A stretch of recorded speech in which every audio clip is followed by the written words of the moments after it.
Eylon Levy, thank you for being here with us. I have two things I want to talk about. One is the ceasefire and the hostages, and the other is what we saw there. Let me start with ceasefire. How close are the Israelis and Hamas to a deal? Well, there isn't going to be a ceasefire that leaves the hostages in Gaza or Hamas in power. That is how the war is going to end, with the hostages home and Hamas removed from power. But what we do want to see is a temporary pause in the fighting that will enable us to get hostages out. That was what happened on the previous occasion. We had a pause in the fighting, got 105 hostages out, 10 plus more foreigners in exchange for every day pause in the fighting. And that's what we want to see. That's what we're pushing for by putting more military pressure on Hamas.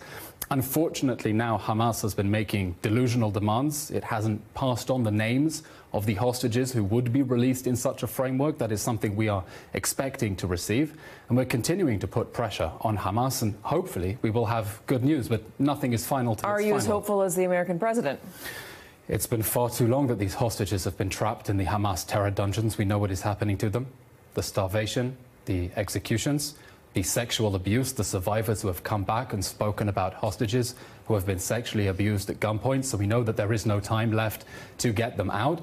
And we hope that the continued application of military pressure, together with diplomatic input from our allies in the world, will help to get these hostages out. 134 there. 33, we know, are already dead. Time has run out for them. Ramadan is approaching. Are you concerned about fighting during Ramadan and the way that might further inflame tensions in the region? We would want to see this war over as soon as possible, and it will end when Hamas either surrenders or is defeated. Now, of course, wars during Ramadan are not new in the Middle East. Let's remember the 1973 war, the Yom Kippur War, began when Egypt and Syria invaded Israel on Ramadan.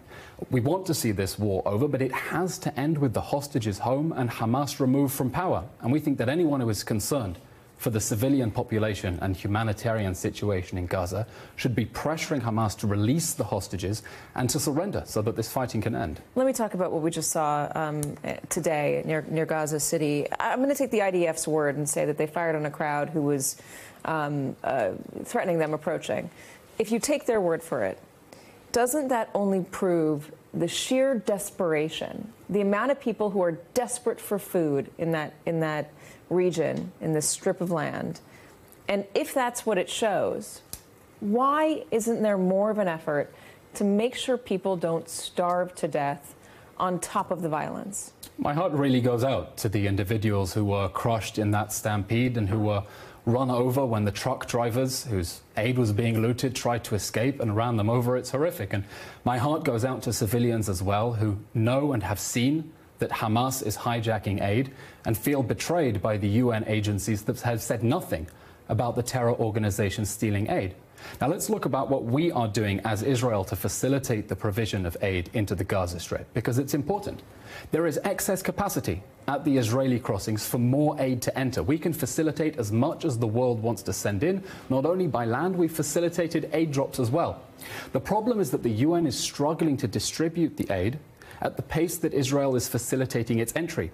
Aid is piling up not on the Israeli side of the crossings, but on the Gazan side of the crossings, where the UN is struggling to distribute that aid. Can Israel not do more within Gaza to distribute the aid? We're working together with international partners, and the convoy you saw was, I believe, the fourth this week going into the northern Gaza Strip, and we're working on finding new ways to deliver aid into northern Gaza. This convoy was part of a private contract with the private sector to try to get aid in, because the problem till now, aid has been distributed through UNRWA.